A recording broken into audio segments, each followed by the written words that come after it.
Conservative activists discussed midterm election results at a Washington press conference. They represent the Tea Party Patriots, the Media Research Center, the Club for Growth, the Senate Conservatives Fund, and FreedomWorks. This is Half an Hour.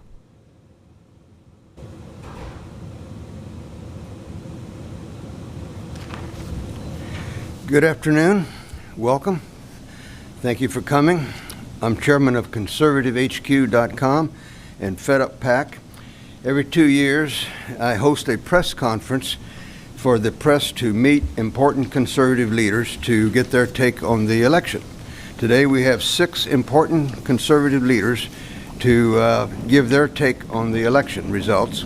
We'll speak each of us for 2 or 3 minutes, and then we'll open it up for Q&A. First, we'll hear from Jenny Beth Morton, chairman of Tea Party Patriots and Citizens Fund. Thank you very much, Richard. And thanks for having me here again. We've done this for several election cycles.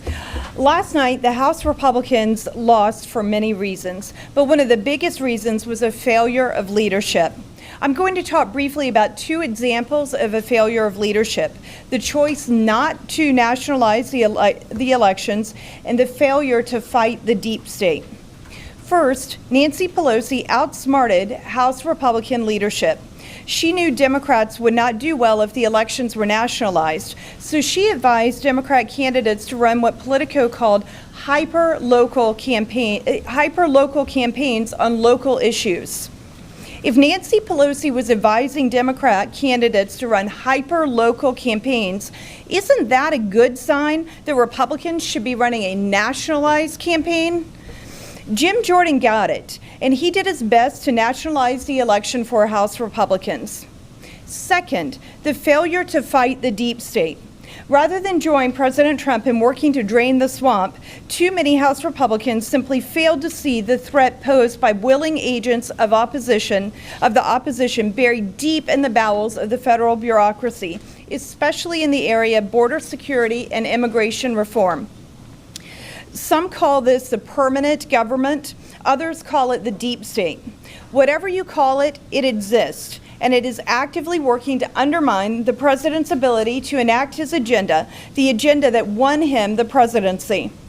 This active opposition strikes at the core idea of our republic. It is anti-democratic in that it refuses to acknowledge that the system of government policy choices are supposed to be made by the winners. The words of the Declaration of Independence say that to secure these rights, government instituted among men, deriving their just powers from the consent of the governed. That is, the government is supposed to work for the governed, and it is supposed to be directed by the governed. And the way we do that work is with regular elections, and where we, the people, are given the opportunity to express our policy desires by choosing candidates. But when the permanent government or the deep state says, heck, I don't care what the voters want, we know better, and then works to block policy agenda the citizenry voted for, we are in trouble. It is the duty of the House of Representatives to oversee the permanent government. The failure of the House GOP so-called leadership to do this is intolerable. The conservative grassroots activists I work with and speak for want a fighter to lead the House Republicans. They want someone who knows what the deep state is up to and who knows how to defeat their efforts to block the president's agenda. They want Jim Jordan to lead the House Republicans. Next, we are going to hear from Ken Cuccinelli, who's the chairman of Club for Growth. Hey, Ken. Oh, yeah, sorry, David McIntosh. I'm so sorry, I totally messed that up. We just, switch titles, work together. I am David McIntosh, president of the Club for Growth. I want to reflect on the elections a bit because it tees up what I think is important for next steps. Our 2 PACs spent nearly $30 million, spent and bundled nearly $30 million for candidates. We won 85% of our races. Over 10 million of that was for House races. And my point on the election is conservatives won last night. All of the pickups in the Senate are conservatives, and the net increase of House Freedom Caucus members and conservative fellow members was about 10%, while the Republicans lost the majority. So conservatives advanced, they won, even in the face of the blue wave. The establishment Republican leadership in the House lost. And as President Trump pointed out, the squishy members who lost their races were the ones that didn't embrace that conservative agenda. So what do we do next? First, I'm calling on the Republican caucus in the House to elect new leadership, different leadership.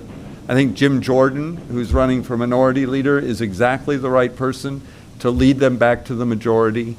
And then lay an agenda out there that is a conservative, limited government, pro-growth agenda. We want to see another round of tax cuts. We think that's a key to continuing the growth in the economy. But it will take new leadership in the House to put that on the table. And that's what the Club for Growth is now going to turn to, and we urge Republicans in the House to make sure they do that. Thank you.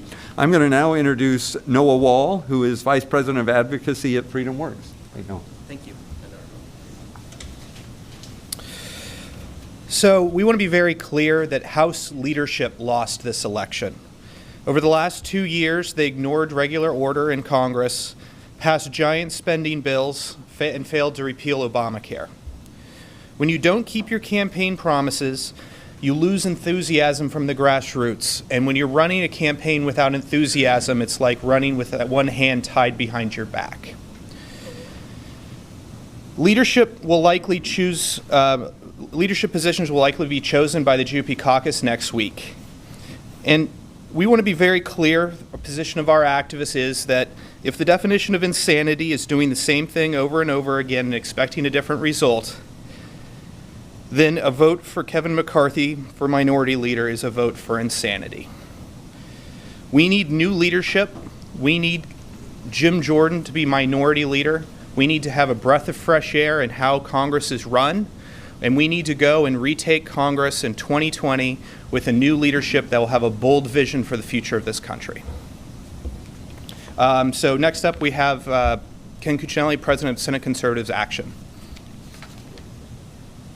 Good afternoon, and Richard, thank you for inviting me, and thank Freedom Works for hosting us here today, and all of you for coming. Yesterday was an interesting day. It actually isn't over electoral-wise. As from the Senate Conservatives Fund standpoint, we're still watching Montana, in particular, where Matt Rosendale, last I saw, was up, and hopefully he will stay up, but it is so close that we don't know how it will come out.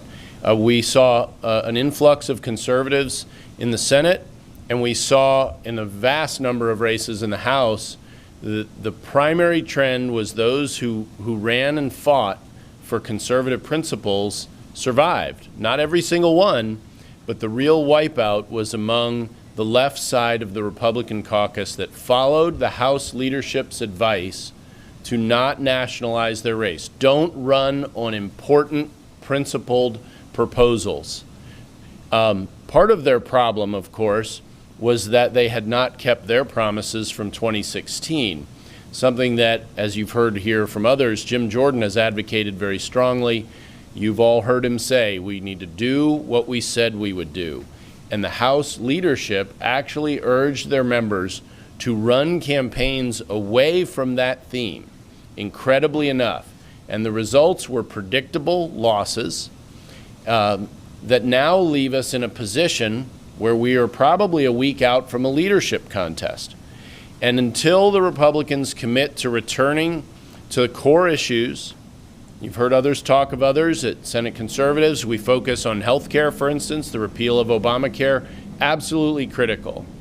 If you heard Democrat pundits last night, you heard them talking about health care being a top issue for voters that voted Democrat. Republicans, and they tried to make pre-existing conditions an issue, but Republicans largely took that off the table by what they had committed to do. So what was left? The failure to repeal Obamacare.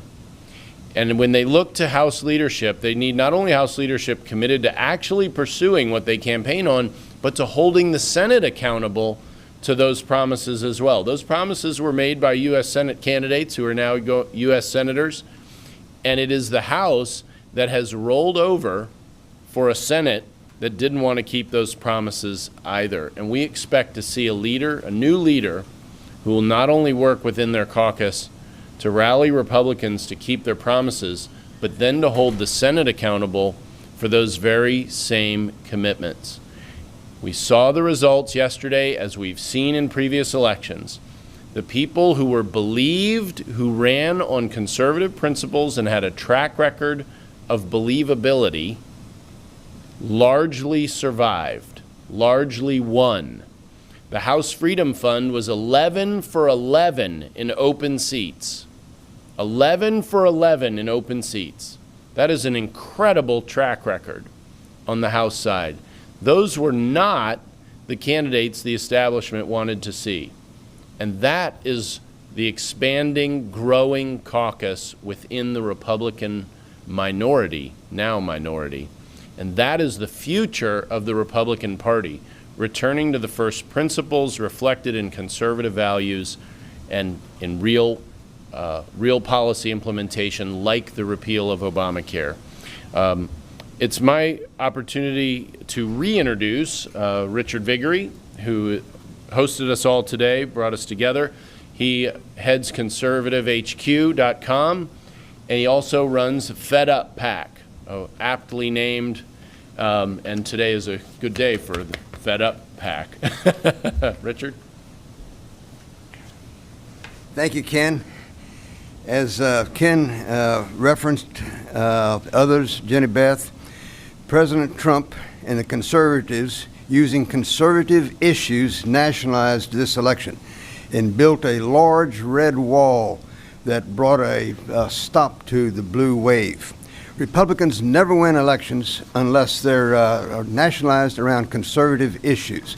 Tip O'Neill's adage of about all politics is local only works for Democrats because Democrats can't run on their national issues. They can't run on larger government, higher taxes, open the borders to all illegal aliens. So they evidenced the governor candidates in Florida and Georgia yesterday running on hard left issues went down to defeat. A few months ago, the Republicans were facing a blue tsunami because too many Republican candidates and their consultants were running content-free campaigns. Congressman Kevin McCarthy advised Republican candidates in this election to run on local issues. If that had been the case through the election of yesterday, it would have been a complete wipeout of the Republican candidates. Fortunately, under President Trump's leadership and conservatives, the campaign began to be nationalized a few months ago, primarily under because of the Kavanaugh issue, immigration, etc. Voters never go to the polls to thank you. If you doubt that, ask Mr. Churchill, who was thrown out of office with this party weeks after he literally saved the British people's lives. So every election, no exception, is about the future. President Trump and the conservatives began to brand the Democrats a few months ago as mean-spirited, unfair during the Kavanaugh hearings.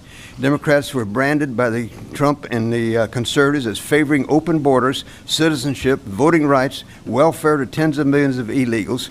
Democrats favored the repeal of the Trump tax cuts, then raising taxes, increasing regulation on individuals and businesses, which will stop the current economic boom, throw America back into a recession or a depression. They favored abolishing private health insurance, putting all Americans into government-controlled and operated Medicare, which will quickly lead to its bankruptcy, especially rationing for seniors. They want to favor abolishing our Second Amendment rights. Many Democrats have become anti-God, anti-Christian. Many want to abolish our First Amendment and rights of religious liberty. In a real sense, yesterday, Americans, including many former Democrats, cast a cultural vote against the far-left agenda of the new Democratic Party. It's clear that Republicans need new leadership in the House of Representatives. The House was lost because of the failure of many, if not most, Republican leaders. For many years, Republican leaders have been AWOL in the political wars, including the cultural wars. Conservatives are like the biblical Jews who had to wander through the desert for 40 years until that generation of failed, flawed leaders had passed from the scene. Conservatives are not going to get to the political promised land until we get new conservative leaders. And now I'd like to introduce Brent Bozell, President and founder of For America, and for identification purposes, President of Media Research Center. Thank you, Richard, my fellow wandering Jew. Morning. Some are spinning this as a typical off-year result for the incumbent president's party and a referendum on President Trump, but I think they're wrong. These aren't typical times, and I believe Republicans should have kept their majority in the House, especially running against so many leftists funded by so many radicals clearly out of the mainstream. My concern has never been for the Republican Party. It's been for the conservative principles it champions. I'm going to be perhaps the only conservative in town who thinks this was a good thing for them and for our country. The Republicans have a serious messaging problem, and for one simple reason. Their leaders aren't committed to their party platforms. They cannot articulate it, sell it, or enact it because they don't believe it. And as opposed to the president, they're scared as hell of the media that is, I believe, their single biggest problem. On the contrary, liberals communicate the Democratic Party platform with ease and conviction because they genuinely believe it, and the press gleefully reports it. Since Republicans took control of the House and Senate, it's been cringeworthy to watch GOP congressional leaders tie themselves into pretzels, pretending to act like conservatives while refusing to engage a left-wing news media or anyone else in the Democratic Party that has been committed to their destruction. The Republican-controlled Congress had the power to enact every single commitment made to the American people, and the leadership failed them over and over again. There's nothing here that is conservative, even moderate, in the Republican Party agenda.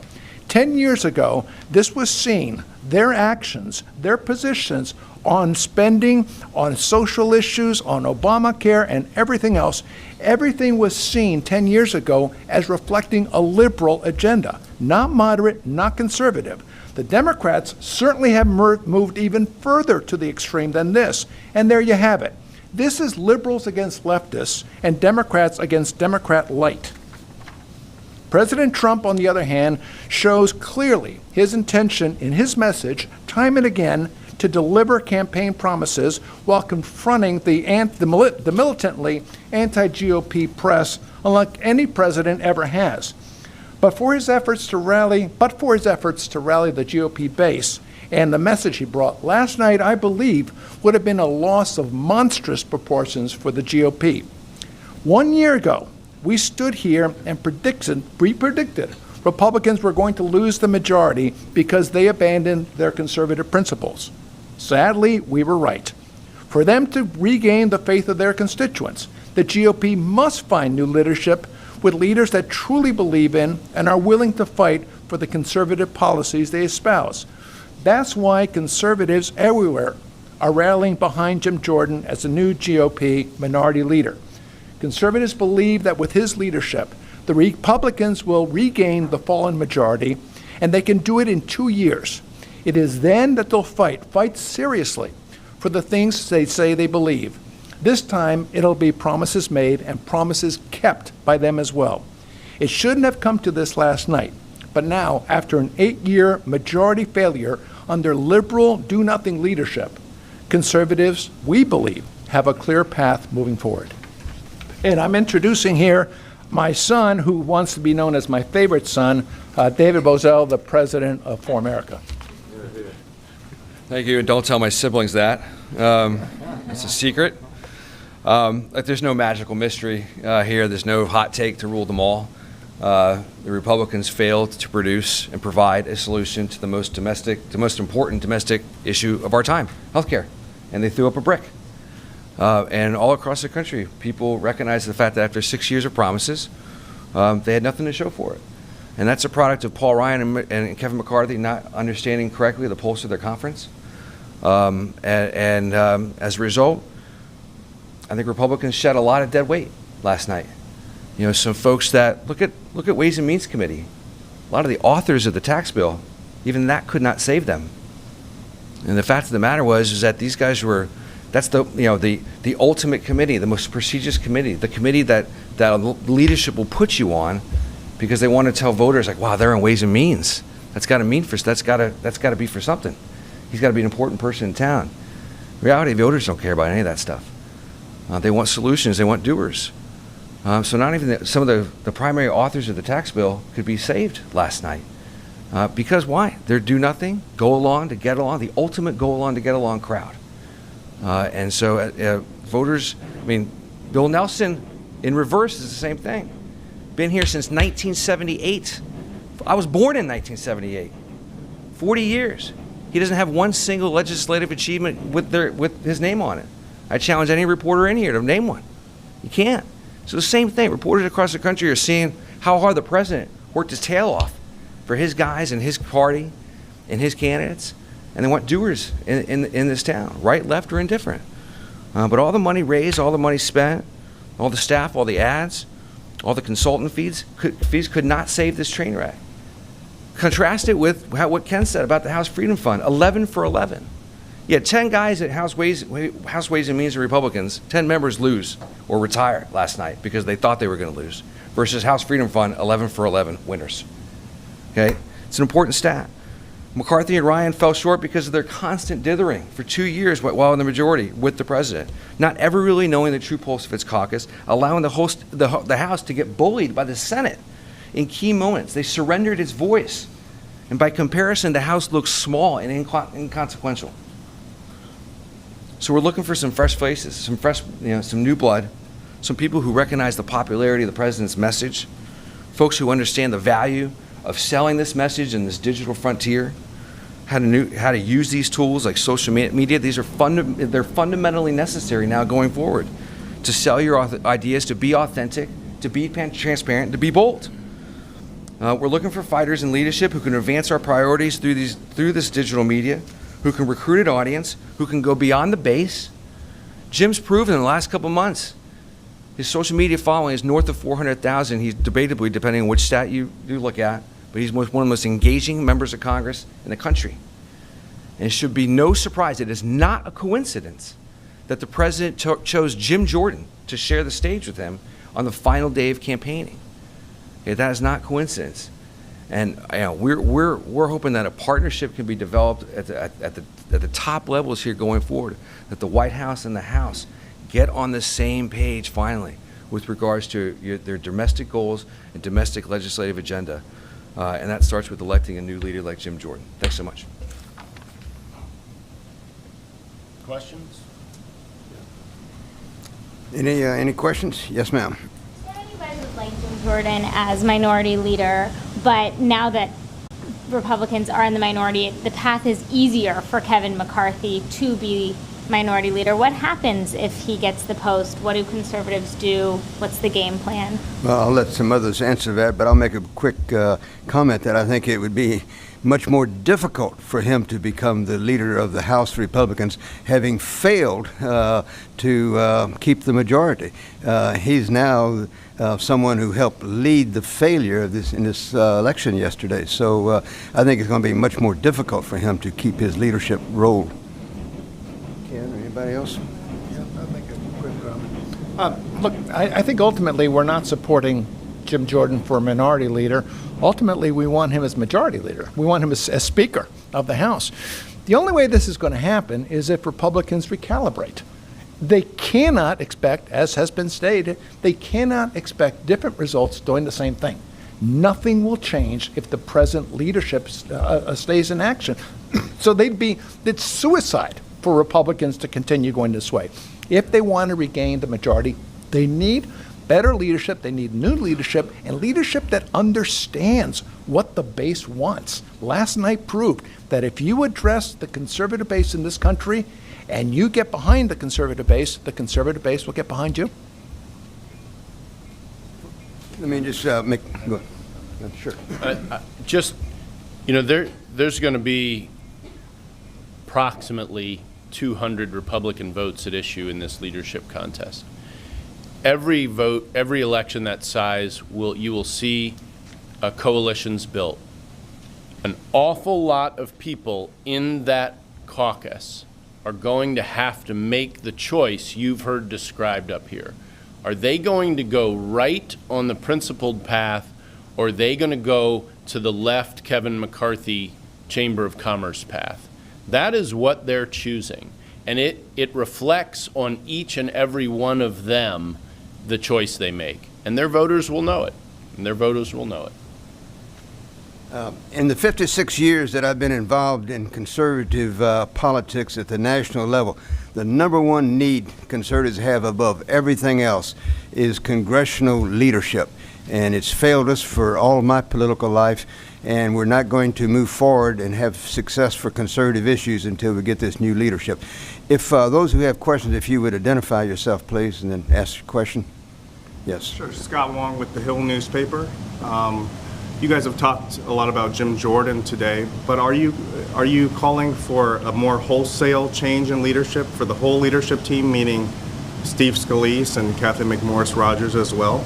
And if so, any other names? What does your dream team look like with perhaps Jim Jordan at the top? The short answer is absolutely. David Bozell commented on the very definition of insanity is doing the same thing over and over again, expecting a different result. It isn't just Kevin McCarthy. Steve Scalise owns this loss as well. Kathy McMorris Rodgers. The farther down you go, perhaps they'll distance themselves some. We'll see how they play this. But the reality is, if you're going to choose a new path, you need new leadership. It isn't just the minority leader. It is choosing the path, not just one person. And this has to be, I commented earlier about a coalition. It'll be more than Jim Jordan that has to come in. I would leave open who that is to, I don't want to, I trust the Jim Jordans, Mark Meadows of the world to work through those challenges, and it gives them an opportunity to work together with other members of the House Republican minority to where the final ending point is. But certainly I expect them to be leading it first and foremost, Jim Jordan. Scott, let me be a little more emphatic. I think Mark Meadows should be in leadership, and I think they should pick one of the conservatives that the Club for Growth endorsed in the freshman class and put them in the leadership table, because that's the new blood that was able to win these races in spite of the blue wave. In addition to Ken's list of failed House leadership, I would add the leader, Paul Ryan. To me, he was AWOL in this election. Here's the leader of the House Republicans, and he was nowhere to be seen in this campaign. Any other questions? He was critical of the president. He did, which he did in October 2016 as well. We already went down this path where we had a new speaker. We're looking at leader, minority leader now, but we did that when Boehner was no longer speaker, and we basically replaced Boehner with the same kind of leadership. It was McCarthy, it was Paul Ryan, and doing the exact same thing over and over with the same kind of people pursuing the same kind of policies. That's what has now put them in the minority. It's time for bold leadership. We can get that from Jim Jordan, and we need someone who is going to stand up and fight for all Americans, which Jim Jordan will do. Any other questions? If not, thank you very much. Thank you. See you in 2 years. What's about every year?